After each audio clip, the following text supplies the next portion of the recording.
जो कि उनके बचपन को बिगाड़ा जा रहा है, उनके बचपन को डिस्ट्रॉय किया जा रहा है। और उनको तो पता ही नहीं क्या हिंदू, क्या मुसलमान, क्या सिख, क्या ईसाई, क्या धर्म, क्या क्या क्या इस्लाम धर्म, क्या हिंदू धर्म, क्या सिख धर्म, क्या मजहब। उनको आप जो है उसके धर्म चेंज कर रहे हो, आप धर्म परिवर्तन कर रहे हो, तो ये जुर्म तो आप कर रहे हो।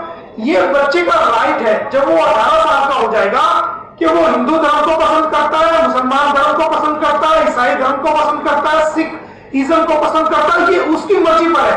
लेकिन एक बच्चा जो 18 साल, जो 6 साल से कम के बच्चे हैं, उनको अभी कोई किसी प्रकार की कोई समझ नहीं है, तो ना उनको कोई धार्मिक समझ है, ना उनको बाउंड्रीज की कोई समझ है, ना देशों के कानून की कोई समझ है, ना किसी प्रकार का कोई उनको समझ नहीं है।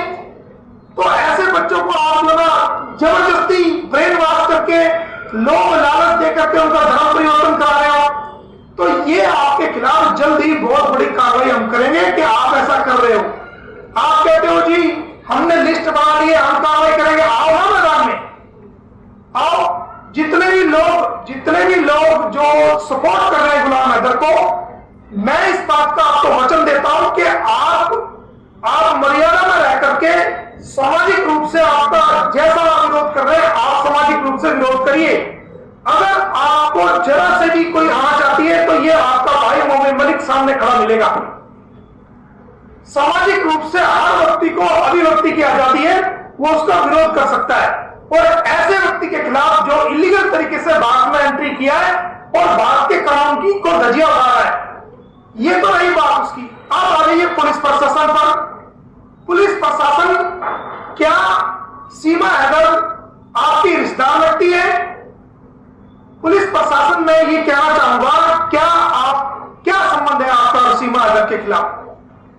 आपकी कोई रिश्तेदार है, आपकी कोई चीफ गेस्ट है, या आपने उसको भारत में बुलाने पे कोई सहयोग किया है? ये मेरे कुछ सवाल है आपसे। क्या आपने भारत की सीमाओं में बुलाने पर उसको सहयोग किया है? मैं समझता हूं कि आपने सहयोग नहीं किया होगा, मैं समझता हूं कि वो आपकी कोई रिश्तेदार नहीं है। तो जब वो आपकी रिश्तेदार नहीं है और आपने उसको भारत में गलत एक्टिविटी करने पर कोई सहयोग नहीं किया, अगर आप सच्चे हैं तो आपके को कंप्लेंट दी जा चुकी है, आप क्यों एफआईआर दर्ज नहीं कर रहे हैं? क्यों कानूनी कार्रवाई करके उसको जेल में नहीं डाल रहे? आपको ये राइट है, सारी सेक्शन आपको लिख के दी हुई है। और अगर ये भी मैं आपको बता देता हूं, अगर आपने किसी भी प्रकार की कानूनी कार्रवाई उसके खिलाफ ना की जो कि बनती है, जो कि वो क्राइम कर रही है, तो फिर कानूनी प्रक्रिया से आप लोग भी उसमें बच नहीं पाएंगे।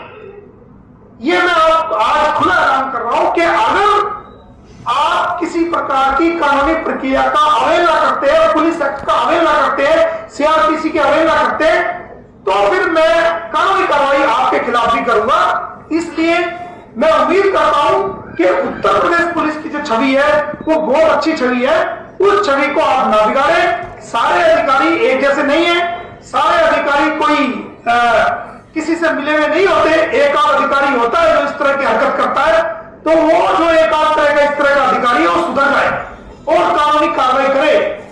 आप सभी पुलिस मुलाजिम को और उत्तर प्रदेश पुलिस को गुमराह करने की, उनको बदनाम करने की कोशिश ना करें।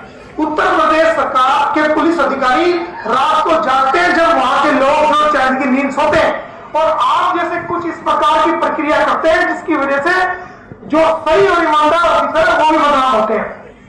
तो दोस्तों, आपके सामने डिटेल से मैंने बात रख दी है और आपको मैं बता रहा हूं कि जो 83 सेक्शन है वो सीपीसी की है, वो सिविल राइट्स है, और जो हमने ये कंप्लेंट फाइल की है वो 156(3) सीआरपीसी का है।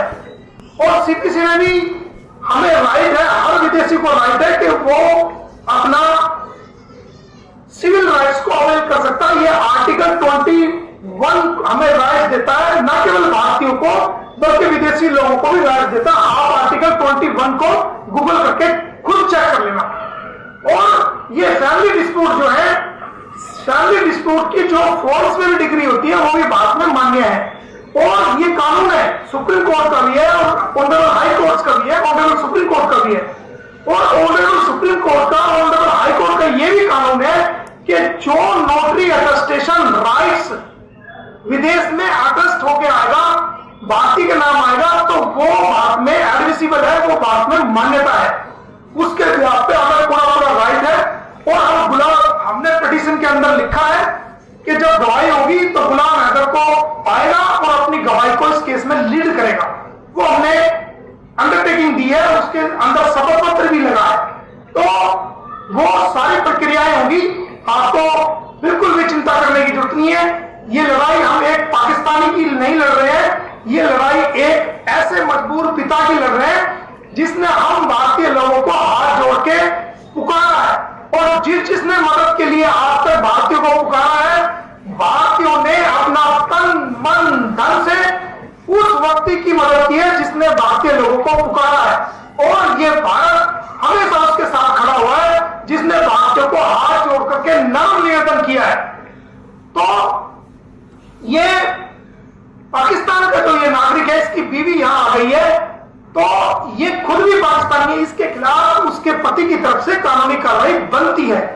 और गुलाम हैदर किसी भी शत्रु की डेफिनेशन में नहीं आता, वो एक मजबूर पिता है और उसको कॉन्स्टिट्यूशन ऑफ इंडिया, भारतीय संविधान की का आर्टिकल 21 ये राइट देता है कि वो अपनी लाइफ एंड लिबर्टी को, पर्सनल्स को, हर चीज को प्रोटेक्ट करे और अपनी दुख दर्द को भारतीय अदालतों में वो कानूनी तरीके से वो अपना पक्ष रखे, और उसको हमारी भारतीय अदालतें सुनेंगी और उस पर जो भी कानूनी प्रक्रिया होगी उसके तहत जो रिकॉर्ड अवेलेबल होगा, एविडेंस का जो गवाही आएंगी, जो एविडेंस आएगी, उसके ब्याह पे मेरिट पे उनका फैसला करेगी। क्या कहती है कि भाई सचिन के खिलाफ, नेत्रपाल के खिलाफ और सीमा के खिलाफ सीपीसी में कोई मुकदमा नहीं बनता और ये नहीं चलेगा। अरे भाई, आप वकील हो, इतने बड़े ज्ञाता हो, इतना आपका मीडिया में आपने सुर्खियां बटोरी है, आपको ये तो पता होना चाहिए, आपको भी पता होना चाहिए, और मैं देश की जनता को बताना चाहता हूं, और जो हमारे देश की बाहर से लोग जो देख रहे हैं, जो सुन रहे हैं, उनको भी बताना चाहता हूं कि दो तरह का कानूनी प्रक्रियाएं होती है, दो तरह की कानूनी प्रक्रियाएं होती है। एक क्रिमिनल प्रक्रिया, क्रिमिनल लीगल स्टेप, कि हमने अगर कोई क्राइम करता है, कोई जुल्म करता है, तो उसमें हमने क्या करना है। एक होता है सिविल राइट्स, कि अगर किसी इंसान का कोई सिविल राइट्स माना जाता है तो उसमें क्या प्रोविजन है, तो उनको किया कैसे जाएगा। तो जो हमारे सिविल राइट्स हैं वो हमारे सीपीसी में लाई करते हैं, और जो क्रिमिनल एक्टिविटी का मामला है वो सीआरपीसी में लाई करते हैं। अब हमारे काबिल दोस्त वकील साहब को इतना भी नहीं मालूम कि 156(3) वो सीपीसी में नहीं आती,